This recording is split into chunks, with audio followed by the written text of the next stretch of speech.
Welcome to the Rearview Mirror Podcast, looking back on all that we don't know and a few things that we do.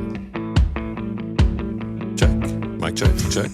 Mic check. You are Mike Key. Check. Check. Checkmate. Not check. Wrong game. Go. Mic check. All right. We are here. Episode 13. No. Truly. Is it? The lucky number. Yeah. Oh. And we're not Friday mornings. We are, what day is it?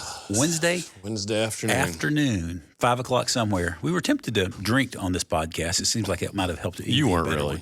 Well, I was tempted to watch you. I was gonna. I've had beer on a podcast before. Oh, yeah.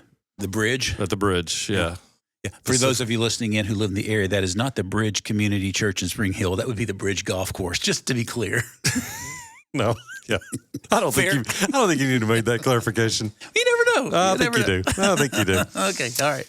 Yeah, shout out Franklin Bridge, owned by the great Brooks West, my favorite golf course and watering hole. They have Pacifico on tap, which is my favorite little Mexican lager, and I do love it. Yep. I am trying to take the week off this week, though. So From golf? From golf, from golf and beer. And beer? Yeah, both. Good for you. Taking off this week, at least for the next day or so. Yeah. What's coming up for you over there? Like, I know y'all do these tournament, member tournaments and all. Anything like that coming up in the near future for you there? Let's see. Yeah, there's one coming up. I'm having a little. I got to get a little thing fixed with my back next week. So there's a tournament in May, but I'm going to miss that. And then we have a member tournament in June that a good friend of mine and I will play in. Fun. Fellow Arkansas guy. So we'll go defend our second place title from last year. That's great. Yeah, they've got some good events out there. That's fun. Just fun hang. Okay, when you said Arkansas guy, I've been meaning to ask you this. Well, ask me. It has no point to anything other than I'm curious. 3 or 4 weeks ago, you sent me a picture on a Friday night of pizza. Uh-oh. And you said, this is why I work out. And then like the next weekend, you sent me a picture of another pizza and said something else just funny. And it made me think, when you guys, I know Friday night's big pizza night often for you guys. Like, where do y'all do pizza? Are you still at a Nashville Pizza?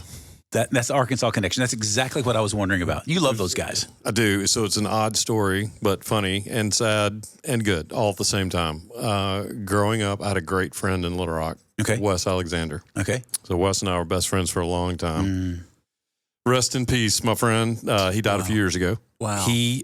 There was a famous, no connection legally, but there was a famous pizza joint in Little Rock called U.S. Pizza. Okay. It was great. One of the few independents that opened up there. Everybody loved it. It was famous for pizza was great. Salads are great. Service was horrendous. It was always going to be horrendous. And you just lived with it. You know, it's just one of those things. Because the food was good enough. Yeah, the whole thing was great. Yeah. So Jen and I moved to Franklin in 96. I get a phone call from a guy, and it's a buddy of mine that we ran around with, that Wes and I ran around with, actually 2 buddies. And they said, hey, drive down the street to the Watson Glen Shopping Center and pull in the parking lot and go in that pizza place. And I said, well, I'm going to meet you there. I'm here in town. Well, it turns out they owned it. They bought it. They brought a similar concept to Franklin. Wow. So, 30 years ago, they started that place, and there's 2 locations. Still going, still great. They've got stuff about Wes up in the pizza place. But I can remember taking our kids there when they were little, and when Will was little, it was so noisy on a Friday night and so packed. He would just eventually just fall asleep, sitting in my lap or sitting in the chair or something. So little Will. So they've known him. Those guys would come watch him play sports and watch Caroline's games. And I mean, there was, it's like family. So hometown restaurants are the best, aren't they? I mean, that's just so cool. something to that. That's so cool. So that'll always be our place, just out of nostalgia. And the pie's really good. Yeah. So, and I don't care about in that kind of place. The service it can be okay. I don't need it to be great. It doesn't matter. Well, you're doing takeout usually, right? Usually. I mean, this season of life, yeah. Yes. Yeah. Yes. Well, we dined in a few weeks ago with some friends, so I don't mind dining in. Cool. Yeah, you just got to sit back and know it's gonna might be a minute before you get. Don't come in there in a hurry. Yeah, you got to relax when you go in there a little bit. Yeah, that's fantastic. Yeah, that's good. Where do you guys like to go? I feel like we're eating out less and less for some reason. You're on a health kick now, so no. Well, that's probably part of it. Yeah, they have salad. Do they really in restaurants? Well, at the pizza, at Nashville Pizza. Oh no, Laura. There's one salad they have that Laura loves there. It's got all the stuff in it that I would never eat, but I don't know. But I don't know what our favorite place is. We end up usually downtown Franklin when we go out to eat, and Red Pony's fun. It's funny. There's these two Italian restaurants downtown. There's a really nice Colacino's, maybe. I think that's close. But there's the other one that I never can remember the name of, and it's kind of a dive right over on, like if you're going to Franklin High School on the left, from our house. Man, I think it's great. I enjoy going there. It's just, I don't know, it's heavier food maybe. It's been there for years. But it's really good. Zolo's maybe. But anyway, really like it. And then of course, I know y'all do this too, but man, if we've got a little extra money, I love Cork and Cow. I mean, my gosh, it may be my favorite steak in town, period. Let me just say this, so because I'm sure he's probably not listening, but in the unusual event that he is, shout out Jason McConnell, who owns Cork and Cow and Red Pony. Yeah, Franklin, Tennessee. Brilliant. Sunday was our 29th wedding anniversary. This past? Mm-hmm. Oh, that's awesome. And we've had a really crazy schedule the last couple of months where we're going to go. Anyway, it doesn't matter. We've had trips canceled and trips added, and so we're kind of in limbo, weren't doing anything for our anniversary. But we did, some fun stuff that day and we love to go there at happy hour, sit at the bar, have a drink. And my wife loves a burger. I mean, one of her favorite things to eat. Wow. That's so not you. Not a huge fan. Yep. But they have the best burger that I've ever put in my mouth. I've never had their burger. Far. It's unreal. At Cork and Cow, not Red Pony. Cork and Cow, yeah. yes. Okay. And so we split the burger, got some other app. It was great. It's my favorite place. And the food is phenomenal. It's phenomenal every single time. We've been going there for years. When our kids have some celebratory event and they get to pick, any place in Nashville, that's what they'd pick. They pick there or Red Pony. So, and the bar is great. Yeah. They know what they're doing. They're fun. The guys there that work there are fun. A lot of those guys compete in contests. Right. And so, one of our favorite places to hang out. It's a great little Franklin spot. It is. I may have to edit that out because I don't want it to be super crowded. The bar is really small. I don't want, this is the part of the Enneagram 4. I don't really want to share my joy with somebody else. Well, and if there are tens of thousands of listeners, we could really overwhelm them, I'm pretty sure. I think there are just tens. Oh, tens. That's right. My bad. I always forget. Because I just asked you that earlier. I don't think we're into the thousands. We're just You're right. We're not. Snippet away from the thousands. A big snippet. Anyway. Yeah, so that's good. How you been? Yeah, not bad. Oh. Not bad. Nothing. Same. Yeah. It's weird middle of the week because I feel like I'm just getting started. Been doing all these crazy little projects and getting ready for springtime, from cleaning the back porch to, oh gosh, we mulched last night. That's always enjoyable, That's a big project. Yeah, but got them all done. So 80 bags. That felt fun. That's 82 for me. Really? Yeah, 82. Well, you got Did that it a couple weeks ago. Yeah, you got that big yard. Actually, I just lied. My neighbor took 20 of those bags, so we only had to do 60 this year. But last year we did 78, so I don't know what happened. Anyway, we're not mulching the azaleas. That's what happened. Oh, okay, yeah. How do you grow pretty azaleas, by Is the it way? any wonder we only have 80 listeners? I wouldn't listen to this very long at all. I'm falling asleep right now, and I'm talking about it. So,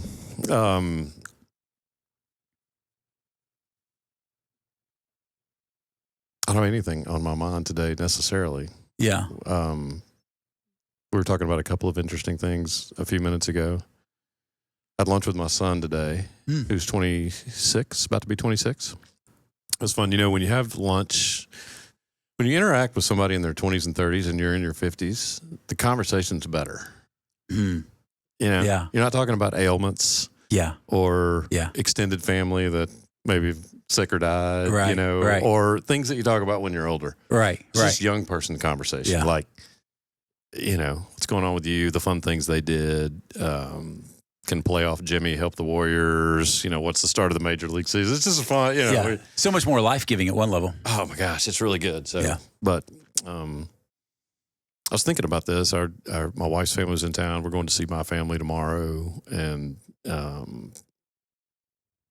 based on our conversation last time about, we did a reframing, and then we did kind of change and transition and change. So I'm thinking, your dad's passed away, my dad's passed away. How do you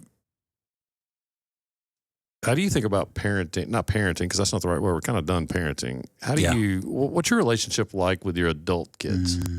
Laura and I often talk about how much we feel like we've got these younger friends in our lives. You know, Yeah. I'm not so naive to miss that. You know, we're still mom and dad, and at some level, for good and bad, probably. But I'm grateful for the ability for us to be together as a family and really enjoy it. Like, it's so cool. For Easter this year, we're all meeting on Saturday and doing a big brunch at our house. Laura and I decided early on, after Josh got married first. After Josh got married, we said, we're going to be that set of parents that doesn't have to celebrate holidays on the holiday. You know, I think in the work I do, I see a lot of families who come in here, young families, and they're just like, oh my gosh, we've got to go to my parents at noon. We got to go to my mom's house at 3, and we got to go to my dad with his new wife's house at 6. And I just look and I go, that's exhausting. And so the first couple of years, I think that's what we did, is that, you know, Josh and Jess would be at our place, and then go to Jess's parents. And then I think within the first couple of years, we were like, no, we're not going to do that anymore. We're just going to say, look, we would love time together over the holidays, Christmas, Thanksgiving, Easter, if at all possible. And we'll flex. We'll flex by days or whatever we need to, you know. So I think what's so cool is that what we realized is that for our kids, it's really important that we still have those family times together. And part of it is they enjoy each other, and they enjoy the daughters-in-law, daughters-in-love that are part of our family now. And, you know, it sure feels like at least our kids still enjoy being with us. We love our time with them. So I think, you know, we've all learned how to navigate that. You know, there's things they want to talk about with us because we're important people in their lives, and there's other things they don't want to talk about, and we're like totally cool with that. We want to be so careful to never make our kids feel a pressure like, oh, we want to know what's going on in this area of your life. But if they want to talk about it, man, we want to be able to be available and be with them on that. So if you were giving advice and you had 3, let's say there are 3 things you did, maybe Josh really takes the brunt of a lot of junk. Doesn't he? Firstborn, first married. Sure. Yeah, God love him. Sorry, bud. I know. 2 or 3 things that you go, oh, wish I hadn't done that, or maybe not the best idea for parents of adult kids when they get to that stage or they moved out of your house and newly married. And what are a couple of don'ts you think in your experience? Yeah, I think probably the first thing that comes to my mind is don't offer advice unless you're asked. Steve, you've heard me talk about this before. It's kind of cheesy, but it's an easy way to remember. I feel like there's these 4 stages. I'm sure I've stolen this from someone, and forgive me for not knowing who it is, but I think there's these 4 stages we go through in parenting. You know, when these little babies are born, we're caretakers, and it's just like, you know, we're literally keeping them alive, you know. And when they get into elementary school, and even toddlers, you know, when they start getting around, we move from caretaker to cops. You know, it's just like we're literally walking around with our ticket pad, writing them tickets. We're putting them in jail, time out. You know, we're doing whatever we need to do to help enforce the rules, to teach them the rules. They don't know. So, you know, I think that's part of our role. But I think as we transition into adolescent years, we kind of turn into this this coach is what I call it, kind of that third phase, kind of more of a coach of just like, hey, you already know the rules, but let me help you, you know, like a basketball coach. You know, man, I'm watching you shoot your shot, and I think the reason it's not falling is, you know, can I show you this? What's going on with your hand or whatever? Because there's still a need to engage, but I don't know that I need to be the cop that's constantly coming down with the heavy. But I think as they leave home, especially as they really leave home, as they're gone from college, as they're in their whole world and they're buying their own houses, for sure somewhere in that phase, we move into what I call the consultant role. And in that consultant role, my joke with my kids is I go, I'm not giving you advice unless you ask for it, and I may charge you for it if you ask for it. If it's a lot, then I'm going to have to charge you. Yeah. You know, 'cause what I like about that is I think in our early days, and again, Josh, and even with Sarah some, I think, and probably with all of them, with Jake when he first married, it was easy for me to see something that I thought, ooh, I don't think they're doing this the best. Let me offer them some words of encouragement. Let me tell them how I would do it. And I remember in fairly short order realizing that is so not what they need from me. I just want to love them. I want to be present with them. And if they come to me with a question, man, I want to open up whatever I have and say, hey, here's what I think, here's my thoughts. But I think that's the first thing is that came to my mind is, man, how do I not give advice quickly, you know? What else? Laura has this, I guess this probably will tie into the first one. Laura, one of her favorite books is by a guy named, his last name is Burns. I think it's Jim Burns. And the title of the book is something like this. I won't quote it perfectly. It's Relationships with Your Adult Children. how to have relationships with your adult children, something like that. And the subtitle is awesome. It says this: keep the welcome mat out and your mouth shut. Man, God, that's good advice in general. Yeah, well, that's probably true. You know, I mean, I'm not saying for Laura. Laura, I don't mean that's good advice for you. I meant in general for people. Like, yeah, for men. man, I'm gonna catch hell for that. Probably. It's out of context. So. That's steve@gmail.com. No, yep. But I think there's something with that. I think the second thing that came to my mind when you asked that question is to be slow to rescue, and it's kind of similar, but I think it's a little different in that, you know, in the early days, as some of our kids were getting started, I'd see them struggling in an area financially, or maybe I would even just assume they were struggling. And I thought, well, man, I can solve that. I can stroke that check. That's not that big. I can help out. And realizing, again, I think that came out of what Laura and I didn't get from parents. We had to figure it out on our own. Our parents were 12 and 8 hours away from where we lived. And, you know, we're in the same community with our adult kids. So I think it's really easy to go, oh, we should just help out with that. We could do that. We could pay for that. And again, it's that being slow to rescue, that part of what they're doing is, Ramsey always says they're eating rice and beans because they're trying to get to a better place where they don't have to one day. And I don't need to step in. And that's okay. Yeah. That felt important in those early years that I wish I'd known earlier, I think. What do you think? You know, you hear this phrase a lot. I'm backing up to the stages. So go back to the, you know, just past the cop stage, maybe entering the consultant stage. At what age do you think you start becoming your kid's friend? Yeah. Or what does that look like? Yeah. Maybe that's question 1 and 1A. I know. Man, and maybe it's different for every kid at some level. You know, how they're developing, I would guess. Yeah. And for every parent, how they're developing, you know. Or not. Or not. That's so true. I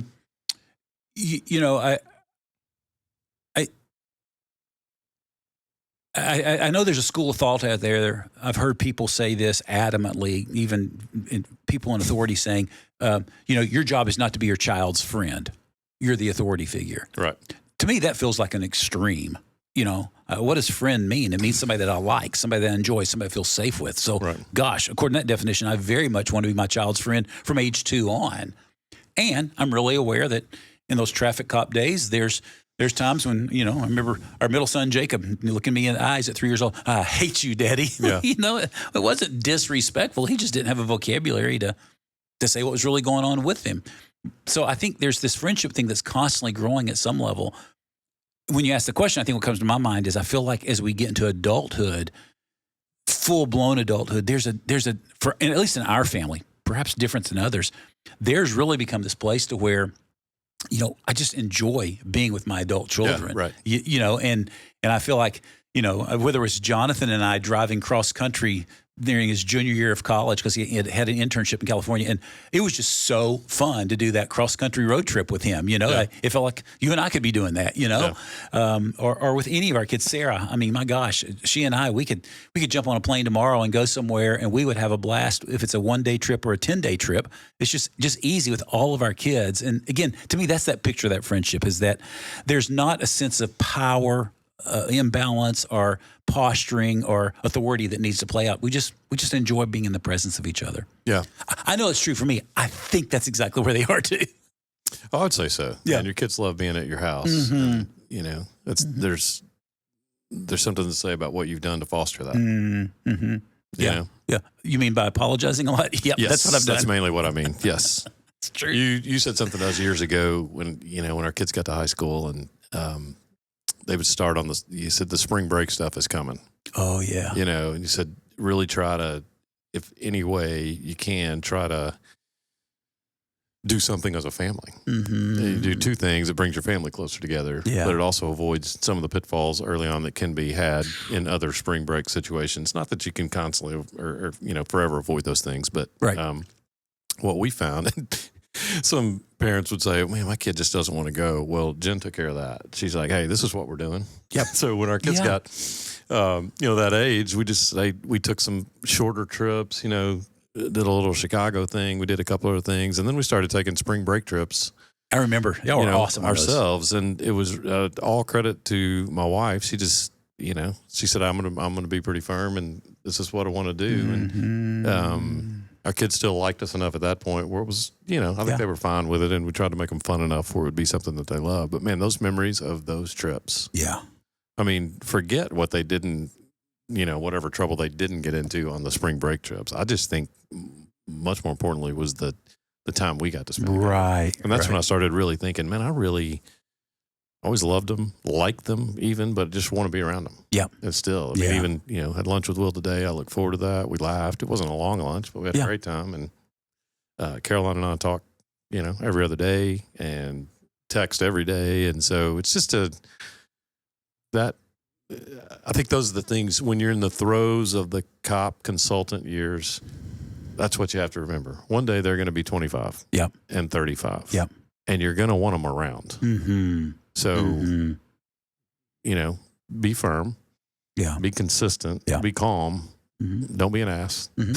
Yeah. Exactly. And just, I think try to manage it as best you can. And I say that, like, please understand, I've said this on the podcast before. I mean, I've raged at my kids, both my kids. Right. So Same. I've had to apologize. I'm embarrassed about that. I don't like that. Hopefully that's not the preponderance of what they remember. Right. Right. I think what you said about spring break and Jen, you honored her beautifully there and just said, man, she was adamant. This is what we're going to do. Yeah. I think that's one of the things I see a lot is parents who allow their kids to have too big of a voice in some decisions. Hear me right. I think kids need to have a voice. I think they need to be able to weigh in on some things a lot. But I think there also comes a point when parents need to remember, wait, I'm the parent. And, I was talking to a guy not long ago, and he said, we're really tight financially, but our kids all want to go to, I don't know, some island for breaks. I feel like we just need to do it. And I said, wait, run that back. You need to do it because your kids want to go there?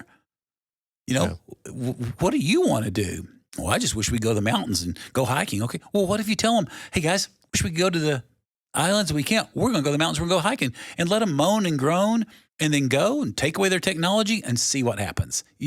We're afraid sometimes to exert ourselves as the parent. Oh, excuse me. Mm. Okay. So you're back on the cigarettes, I see. I need to be, evidently. Goodness. Well, okay. Yeah, and I think it's good for your kids to see that. And some people have the financial means to do just about anything, and some have the financial means to do, single parent or a situation that's not great, and you have to get a little more creative. Yeah. And we've had, my business I'm in a volatile industry. And so some years we've had to say, hey, you know what, let's scale it back, or let's just hang here and do something, we'll do some other fun things. But there's always, and that's okay to tell them too, and it's, I don't think I realized when they get away with you, I don't think I realized the impact of that. Mm-hmm. Yeah. And even if it's not like they were super talkative and we had all these deep conversations or they revealed a ton, but there are things that happened after that indicate, man, that was really, that was worth the time. And one of the things that had to change was me. I found out on the first, we went to Puerto Rico and it was a pretty active vacation. We hiked a lot. We did a lot of stuff. Well, I'm thinking, man, Puerto Rico on the beach. Just going to lay on the beach. Chill. Right. And my kids don't like that. Right. I mean, they like some of that. Right. And Jen too, that they want to be active. Mm-hmm. So I had to change my mindset a little bit and go, all right, this is just, we're going to be gone. We're going to get up. We're going to go. Yeah. And they like to be going and doing. I love that. So, but that's giving them a voice, really. But here's the context we're going to be in. And man, if this is what you want to do, I can rally. Right. I will butcher this, but I remember reading a book by Don Miller a number of years ago. It's like 1,000,000 miles in 1,000 days or something like that. And at the end of the book, he tells this story, and I want him to try to recreate it or do it justice. But the punchline to the story, this dad who had a couple of kids that were, being disconnected from mom and dad, and somehow the dad gets this aha moment, maybe from someone else. Again, I don't remember the specifics, but I remember this line. A friend of his said to him, "It sounds like you need to invite your kids into a greater adventure." I think that phrase is so brilliant. Yeah, that's good. That if we're not careful, we relegate the adventure of our kids' life to what their friends are saying or to what somebody else is saying. And this is really what I did with Jacob and Jonathan when they were both in high school, probably freshman, junior years, something like that. I was dreading Dad, can I go to the beach with so-and-so? I just thought, oh gosh, I just don't know that my kids are responsible enough to do that. And maybe they are, maybe not. And do I really want them to do that? Do I know this family well enough? It was just all those fear-based at one level. But then I think that fear turned to wisdom at some point because I thought of that line. I thought, wait a minute. They haven't asked me yet, but I know they're going to ask me soon. It was probably in January when I was thinking about this. And I thought, what would it be like if I invited them into a greater adventure? Yeah. And so I remember going to them before spring break and quite a bit before spring break and said, hey, spring break's coming up. I've been hearing rumblings of y'all talking with some friends about possibilities. And I know at some point you're going to say, hey, Dad, can I go with so-and-so and go to the beach? Let me give you another opportunity to think about doing something else for spring break this year. I said, because I don't know if we're going to say yes or no on that. I'll be really honest right now. But would you and your brother, or maybe they were together, and I said, how would you like to go spend a week, just the three of us guys, and we're going to go to the Dominican Republic, and we're just going to drive all over the island and explore all sorts of places? And I mean, they didn't have to wait. It was like, oh my gosh, I've never been there. Let's do that. Let's do that. And it was a great few days we spent down there, just the three of us. But I remember walking away going, dang, that's a greater adventure than just hanging with my buddies at the beach. Yeah. But we have to be intentional to think that way, I think. Right. Our kids, I don't think it's that our kids dread time with us. I think they dread boring time with us. Well, who wants to have boring time? Yeah, I mean, period. Do you hang around with people that are boring? Outside of you? No. I mean, no one else. I'm going to be the least fun guy you hang out with. I can tell you that. Not true. Yeah, we've established in my family that I can be, Caroline says, Dad, this is not entirely true, but I think it's mostly true. I can be funny at times. Right. But I'm not, I don't know that I describe myself as fun. Yeah. Yeah. So, well, you are funny, though. Great sense of humor. But yeah. But yeah, I mean, nobody wants to be, and I think that's part of the issue at the beach, and Will kind of opened my eyes to this. I'm thinking, well, I'm going to the beach. I'm an adult, and I've got young, we're going up to that point. We've got young kids. So yeah, a couple hours sitting on the beach in the sun is, man, that sounds relaxing. Yeah. But as your kids get older, I mean, when they go with their friends, they don't want to sit on the beach. They're going to find something to do. Yeah.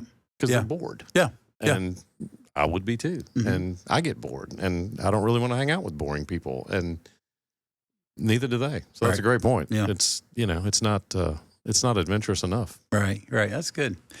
You'd asked me the question earlier. Let me turn it back on you. You like to do that.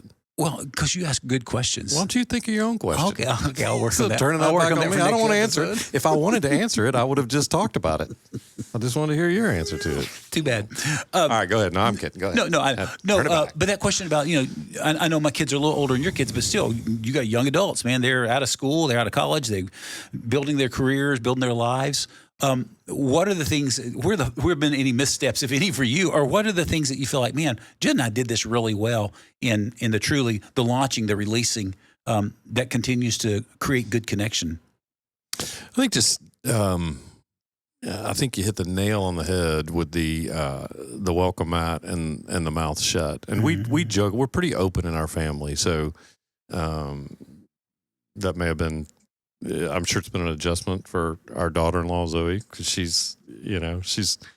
is awesome, and she's great with my son and for my son. We're just, we're pretty vocal and kind of say what's on our mind. So I think just,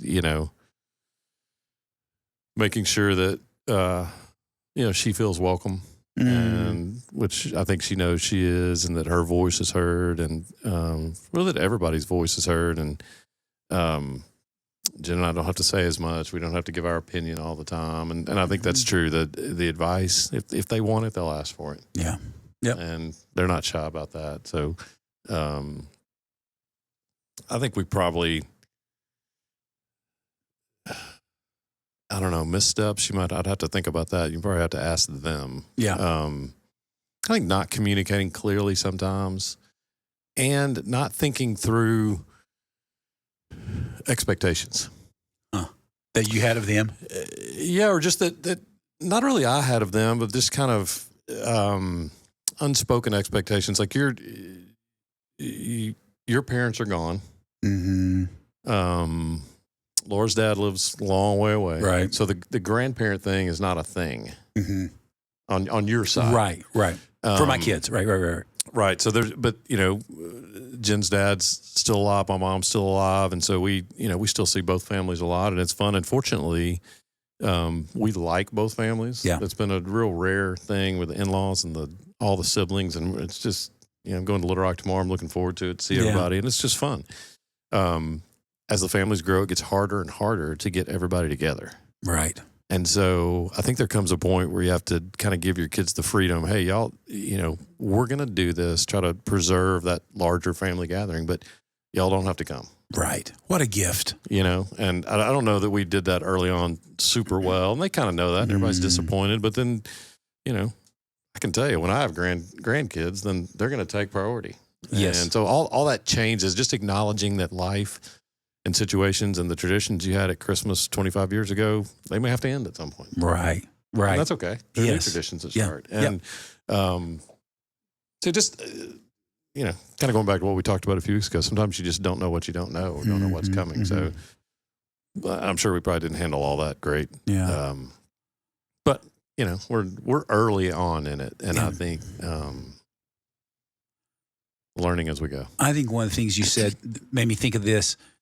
In this grandparenting season that Laura and I are in, I realize that our role is to figure out where can we be invited into their worlds and their traditions, as opposed to trying to hold on to our own traditions and keep them coming in. That's good. One of the things I love to do with our kids when they were growing up around Christmas time is on Christmas Eve night, I would get basketballs, volleyballs, baseballs, whatever had. After the kids were laying down, they would all sleep together in the bonus room, and they were waiting to hear Santa. And I had this little red flashlight. I've had this thing for 25 years. I only brought it on Christmas Eve night. And at some point, I would go out in the backyard, and I had this strand of jingle bells, and I'd start doing those, and then I'd go, hoo, hoo, hoo. And, I'd start going, Merry Christmas, trying to do my best Santa impersonation. And then I'd start throwing those balls on the roof as fast as I could. So isn't this crazy?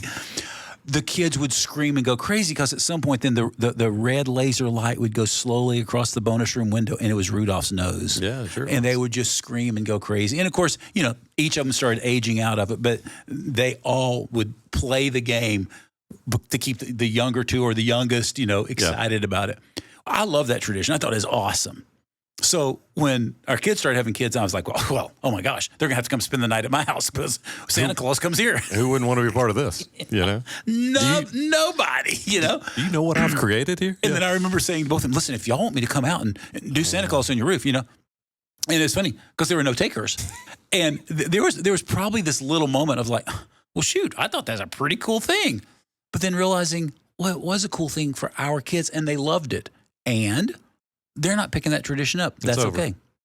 I have so many people, like you do, raised in the old traditional South, grown men, grown women in their 40s, their 50s, who at 5 o'clock on Sunday afternoon, they know that they've got to show up at Mama's house for Sunday evening supper. It's not supper, it's supper, right? And they have to be there, hell or high water, or else Mom gets mad at them.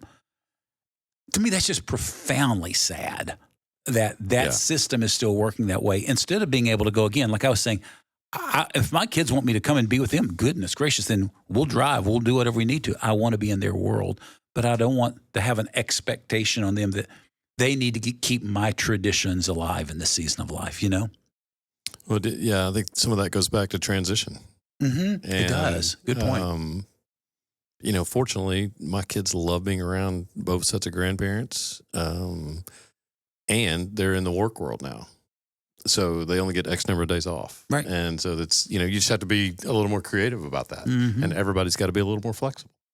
Yep. And sometimes flexibility is not everyone's strength. And sometimes it's not my strength. Yeah. I talk a big game.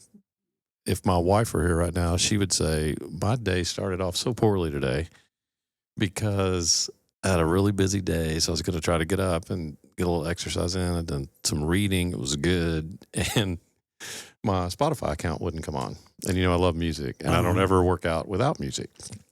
And it was just kept saying it was offline. Dude, it made me so mad.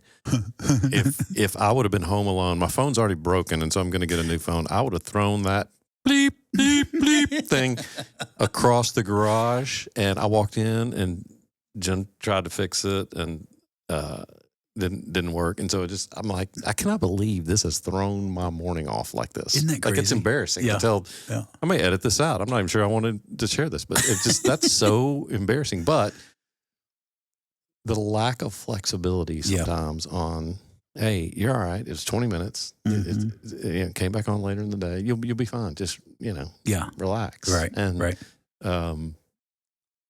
That's it. It just, I think the irony is the older we get, sometimes I think I'll just use me. The older I get, sometimes the more inflexible I get, when really, as I age, I think what the people around me need is more flexibility and more grace. See, I think that's a great rearview mirror moment right there. Looking back and realizing that the greatest gift I give to the generation behind me is I don't have to have it my way anymore. Yeah. This is not about, I think there's something in parenting where there were times it needed to be my way because it was the safest way, the best way, whatever, maybe. But gosh, as I get older, what does it look like to be more flexible? It gets less and less as your kids get older and you get older. Mm-hmm. Because it's really not a safety issue at 16 or 17 or 22. It's hey, I just want it my way. Right. And if you, again, as a parent, if you're trying to maintain that relationship, man, that's and again, I'm speaking to myself, just the flexibility to let them do things their own way, even if you don't agree with it. Yeah. And lo and behold, it might be a better way. Exactly. Yeah. Exactly. I remember when one of our kids, Josh, he doesn't mind me telling the story. They were living in Burns, had this beautiful little house, and then they found this farm with 37 acres of land, I believe, out in Dixon. And they decided they were going to buy it and maybe use it as a venue and stay living in Burns. And I remember he told me about it, and they were so excited. And I was like, man, that's awesome. And what was going on internally was like, oh my gosh, I can do the math of how much those two pieces of property cost. I can't imagine what that mortgage. Oh my gosh, that's way too much. You shouldn't. My fear was how are you kicking in. Going to keep up 37 acres? Right, exactly. Yeah. All of that, Yeah. But I remember going, this is so not my battle. Josh is so smart. Jessica is so smart. And I remember just going, well, man, we celebrate you, help them move, do anything we can to help you get settled in, and just watch them navigate it. And I remember, I don't know, 6 months, a year later, at some point, they said, you know what? We've decided we don't want to do the venue out here as much as we want to live out here. We love being in the country, and we're going to sell the other house.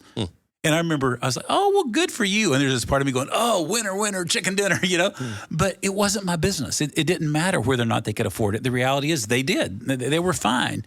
But maybe this is another thing I wish I'd learned earlier. I can't project my fear onto a decision they make. It's their lives. They have to figure it out. And they did beautifully and brilliantly. And even if it would have gone bust. So what? There's a lot of lessons to learn from that. Right. And that's hard as a parent too, to not let your kids fail. But, I think the fallacy is that we can keep them from failing. Right. Yeah. Because we really can't. I mean. No. Well, it's that line I say all the time. If God really is perfect. Yeah. And if he therefore had to be the perfect father and his two kids, Adam and Eve, disobeyed him, who in the world am I to think my kids aren't going to disobey me, or they're not going to have a moment of failure too. You know, it's like, welcome to the human condition. And I think sometimes we need to remember, man, I was boneheaded at 16 or 26 or whatever. And just be like, that's some of the best life lessons I learned were in those moments. Yeah. Yeah. I remember this. I didn't ask him if I could share this, but it's pretty benign. It's a story about Will. So I'll tell it. And if I'll ask him tonight, and if he says no, we'll edit it out. We'll find a way. Right, but it was great. He was a good student, and not super interested in all the minutia of school. Yeah. I mean, I think he likes to learn, but so he just wasn't. He made good grades, but it wasn't his. He wasn't super excited about it. Did really well on the ACT. He's a good test taker. And so he got a good scholarship to the University of Tennessee. He looked at other schools and decided, hey, I don't want to, let's just do that. So I was grateful for that. Saved us some money. But I had that conversation with him, in the parking lot. We're dropping him off. I love you, man. I'm so proud of you. You got it. You got what it takes. I said, hey, I just want to be clear on this. We've talked about this before, but, you lose your scholarship. You either got to pay me back or you got to, pick up the classes somewhere else. It's on you if you do. The financial, whatever difference I have to pay, because I'm not paying full tuition at the University of whatever, if you, just because you're screwing around. Right. Because you're smart enough to, and some kids don't test well, they don't learn well. That's not a conversation to have with every kid. Right. Okay, so hear me say there's all kinds of kids. Parents know their own kids, different conversations for different kids. But for him, he can do it. Yeah. Yeah. So we're moseying through freshman year, sophomore year. He comes home and he's working. He's got an internship one summer, and it's a decently paying, but not great paying internship, and it's a 9 to 5 kind of thing. And then to Jen and I's surprise, we've got a long history with a local. I mean, it's a dive here in town, but our kids have both worked there. All our kids' friends have worked there as awesome. servers and hostesses, and so much so that the girl that manages it, all the girls would babysit her kid when he was born. Wow. And so, and Jen and I even kept him sometimes. No, It was like it was just this little family spot, and it's great. Will got a job there, after his internship at night, washing dishes. Mm-hmm. I looked at Jen, and she's like, "I'm worried about him. He's going to get tired." I said, "Man, that is so industrious." I mean, like, what is going on? And he doesn't say anything. He goes about his business and does it, and makes his money, and goes on. Well, it turns out he had lost his scholarship that semester. Oh my gosh! He had been on, but he was grinding. It was one of those probation kind of things. You can get it back with X, Y, and Z. So he figured it out. Yes. He I'm so proud of him for just he told us later, and I always think if you get about 70% of the information out of your kids that's really there, that's a home run, man. It's a big time home run.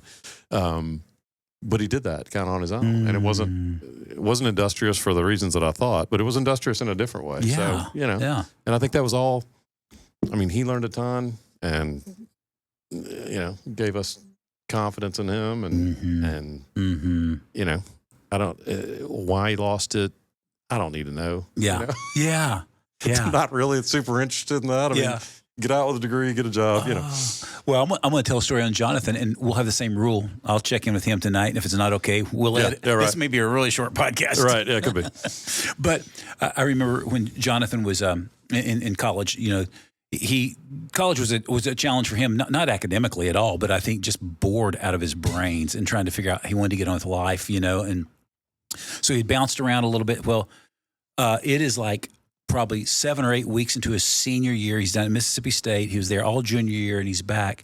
And we get a call from him one night, and this basically goes, "Hey, I want to drop out of school. I think I'm done." And I'm going, okay. And I think because he was the fourth born, I didn't lose my brain or anything. And I just like, okay, dude, can we talk about this a little bit? And he goes, yeah. And he said, I'm just tell me what you're thinking. I'm just tired of this. I'm ready to move on with life. I want to get started with a business. I want to do something. I said, okay, but bud, and you know the speech any dad would probably give. It was like, but college opens a door. You're so close. Don't quit now. Home stretch. John was a runner. Dude, you've run three laps of the mile. Run the fourth. And he was like, I just can't do it anymore. I'm ready to be done. And I said, well, would you take a few days and think about it? Maybe talk to some wise counsel before you make the final decision. He goes, fair enough. So he calls me the next day. He goes, hey, I'm going to South Carolina this weekend, going to go visit our friends Sean and Karen. Well, love Sean and Karen. I've known Karen since I was in high school. Sean's a doc. Karen's a counselor coach. And I'm thinking, oh, my gosh, this is awesome. Big education people. They're going to straighten Jonathan out. So he goes there and spends a couple days with them. Karen sends a picture of John and Sean on the back porch, talking about stuff. And I'm like, oh, yes, John's going to get it. And in your mind, straightening him out was doing it the way I wanted him to do it. Sure. Yeah, because I'm smart. Yeah. So Jonathan drives home, I think it was on a Sunday, and he shoots me a quick text, says, hey, I'll call you Mom Monday night, and we can talk about where I am. And so Monday night he calls, and he said, hey, I had a great time with the LaBelles. It was super clarifying, super helpful. I'm ready. I'm going to drop out. And I was like, well, shit, that's not the way this is supposed to go. So you're immediately on the phone with the LaBelles going, what in the hell did you tell my kid? Exactly. And don't call me again. So I remember that moment, though, kind of like you were saying about the expectation. I said, well, Jonathan, listen, you're a young man. I respect that. I support that. Thank you for listening to me. I'm glad you talked to them, fuming about them maybe on the inside. I said, but hey, I need to clarify a couple things. We just signed a year-long lease and I'm going to need you to pay me back for the previous 2 months because there's no reason to me paying for it and for the rest of the year. And we just stroked a check for whatever it was, $6,000 for this semester just for tuition. I'm going to need you to pay me that back. And I remember without hesitation, Jonathan goes, I'm glad to do that, Dad. Just one question. I'm going to need a payment plan. I don't have that kind of cash. Ugh. I said, that's fair. That's okay. And so he comes home a couple of days later with all of his earthly possessions, and he's already past the ad drop date. So, I think it was like around $6,000. And I remember thinking, well, this is how much he's going to owe me. He comes walking the door and he goes, all right. He goes, first of all, here. And he hands me a check from Mississippi State that's for like $3,000. I said, how did you get this money? You were past ad drop. He goes, well, I went and talked to the bursar. And then someone goes, I ended up talking to some dean. I just kept escalating it until I talked to a dean, told him my situation. They were like, well, we can't give it all back to me, give you 50%. And Steve, in that moment, I thought, my kid's brilliant. He's going to be okay. And you know his story. Him dropping out was probably the best thing for him in that season. He started a landscaping business. It did well. Met Sydney. They got married. I mean, it's been amazing. And then, a few years later, he calls me and he goes, okay, you can tell me I told you so. He said, but I'm going to finish my degree. And we just laughed. I said, I'm not having to tell you, told you so. I'm just proud of you. You're doing it your way, not my way. Those are the moments, whether it's Will, whether it's John, I'm just so proud to see the resilience, the grit in our kids. And sometimes I think too, in the moment it's harder, but gosh, the steps to have, for Johnny to think through that, get to the right people, but take a while to get to the right people. Yes. Get to the wrong people. And then, there are adults in the business world that don't have that skill of problem solving. Right. I can't tell you how many times I'm on the phone with folks or, third parties, groups that work with us. And in my head, I'm thinking, and I try not to say this, but you realize where I'm trying to go with this, don't you? And they're not making the connection between A and B and C. Yeah. And he's made it at 21. Yeah. Figured, hey, this is where I need to get this money back. Yeah. So how do I do it? And man, what a life skill. And one of the things I love about my kids is that they're problem solvers. Yes. It's not always perfect, but doesn't have to be. It doesn't have to be. That's the age that it can be clumsy. Yeah. And there are a lot of kids. One of the things I loved about coaching was just watching kids in high school grow and get more mature, and even being able to tell parents who are frustrated with their freshman or sophomore in high schools that just tell them, hey, they won't be like this next year. Yeah. They'll be different. You're just gonna have to trust me on that. Yep. I've seen it. Yeah. They're different out here than what you see, and so. That was so fun. When you said that, I don't know if you remember Anita Anderson. She may have been before you remember her. She's passed away now, but she was a precious lady. She was, when I first met her, she was the principal at Page Middle. And Josh pulling his pranks, getting in trouble. And I went out one day talking to her, and I said, I don't know what's going on with all these pranks. And she said, sit down for a minute. She goes, I've raised 3 boys. She was a little older than me. She goes, I want to explain to you something about boys that you don't know yet. She goes, at age 14, their brain disappears. It doesn't come back until 21 or 22 or 23 years old, but it will come back. You just need to relax. The number of times I thought about that and quoted her going, it's so true. There's just, it's okay. They're growing. They're stretching. They're trying to figure out who they are. Yeah. Life and who they are. And how can I be patient? And again, to me, the ultimate ethic of life is, gosh, how do I just love them through the good, bad, and ugly? Yeah. Because that's what I needed. That's what we all need still. Yeah. Yeah, generally speaking, the times we really screw it up as parents are based on the things we didn't get that we needed. Ooh. And a lot of times, you and I've talked about this, and you really are the one that made me think about this. A lot of times as parents, they're in the same season of life where you didn't get what you needed.